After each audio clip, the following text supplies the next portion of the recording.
Hello, my name is Dr. Isaac once again, and today I'm going to talk about diabetes. We've probably heard about diabetes, but what exactly is diabetes?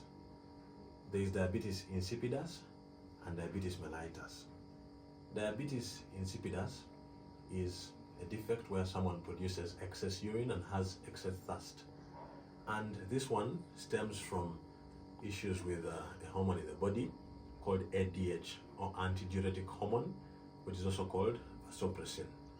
This hormone is produced by the body and it works primarily in the kidneys to increase the reabsorption of water and so decrease on the volumes of urine.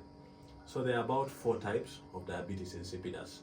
We have central diabetes insipidus, where the problem is coming from within the brain, giving us inadequate secretion of the ADH, or antidiuretic hormone.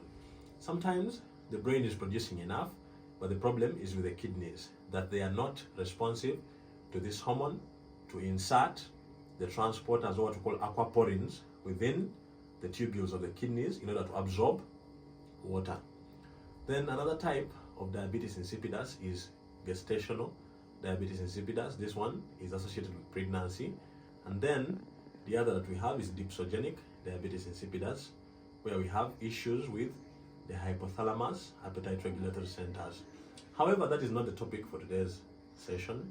Today I want to talk about diabetes mellitus. So diabetes mellitus is an umbrella term, and it encapsulates a heterogeneous group of conditions that are chronic, and for the most part they are disorders in carbohydrate metabolism. So diabetes mellitus is also further divided into type 1 and type 2, and there are many other classifications, but our focus for today's session is DM2, which is diabetes mellitus type 2. So there are multiple etiologies of the diabetes mellitus type 2, but today we are going to look at the hallmarks in the pathophysiology. In other words, in the background of diabetes mellitus type 2, there are certain defects that form the central lodgepole that are at the center or at the core of diabetes mellitus type 2. And this is important because even in our treatment, we aim at dealing with these 8 problems or defects that form the pathophysiology, or the abnormality, or the problem in diabetes mellitus type 2. And these are called the ominous octet in diabetes mellitus type 2, which was coined by a physician or endocrinologist called DeFronzo.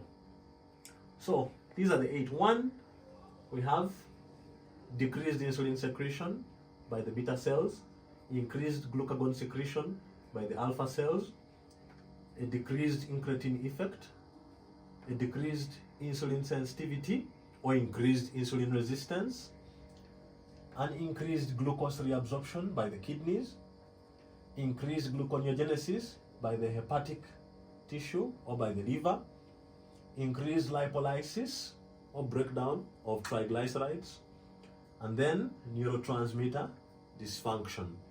So let's talk about each of these.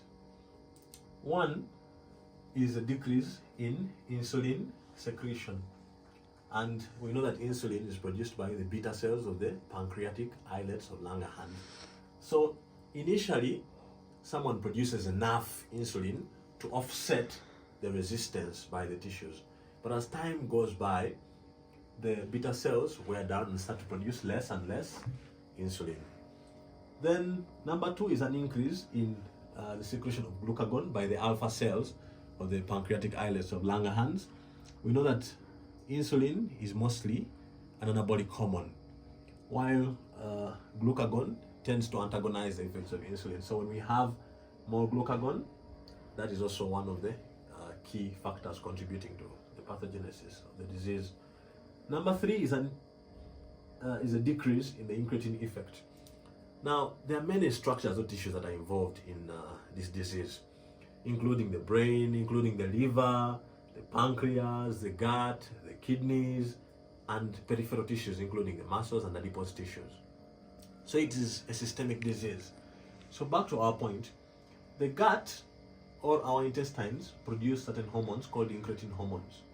including glucagon-like peptide 1 and what we also call the glucose-dependent insulinotropic peptide. So these incretin hormones act on the beta cells and increase up to about 70% of the insulin produced by the beta cells actually follows a stimulus by these incretin hormones. So when we have a decrease in incretin effect, partly due to a downregulation of the receptors of these hormones on the beta cells, then their stimulus on the beta cells actually reduces. And so in turn, this affects our insulin secretion by reducing it.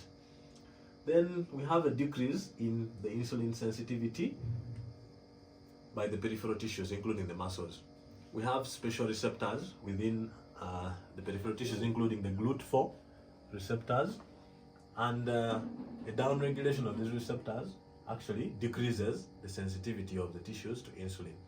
So you might produce your insulin, but it cannot impact or influence the target sites. Number 5 is an increase in glucose reabsorption by the kidneys. So your kidneys are retaining a lot of the glucose. Then we have an increase in gluconeogenesis by the liver. We know that in times of starvation, the liver comes into play and is supposed to synthesize or make glucose from non-carbohydrate sources like amino acids and other sources. However, we have excessive gluconeogenesis this time around, and this contributes to what we call fasting hyperglycemia in diabetes mellitus. Number 7 is an increase in lipolysis. We know that the first line source of glucose are carbohydrates. However, in diabetes mellitus, we have an increase in the dependence on the stored fats, the triglycerides, what we call increased lipolysis, breakdown of the lipids or triglycerides or the stored fats. And so, with increased breakdown of the fats, we produce FFAs, which are the free fatty acids. And these free fatty acids produced have an effect of, again, decreasing insulin secretion by the beta cells, increasing glucagon secretion, and also decreasing sensitivity further. Number 8, and the last one, is neurotransmitter dysfunction. Now, there are a number of neurotransmitters or substances or molecules that regulate certain mechanisms, including appetite of the body, including serotonin, catecholamines, dopamine, glucagon-like peptide 1, and leptins.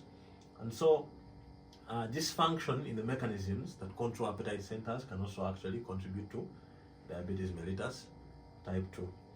In our next session, we'll talk about the different drugs used in diabetes mellitus type 2, and we'll appreciate that they actually target either 1 or 2 or more of these central mechanisms of the pathophysiology or the abnormality in diabetes mellitus type 2. Thank you.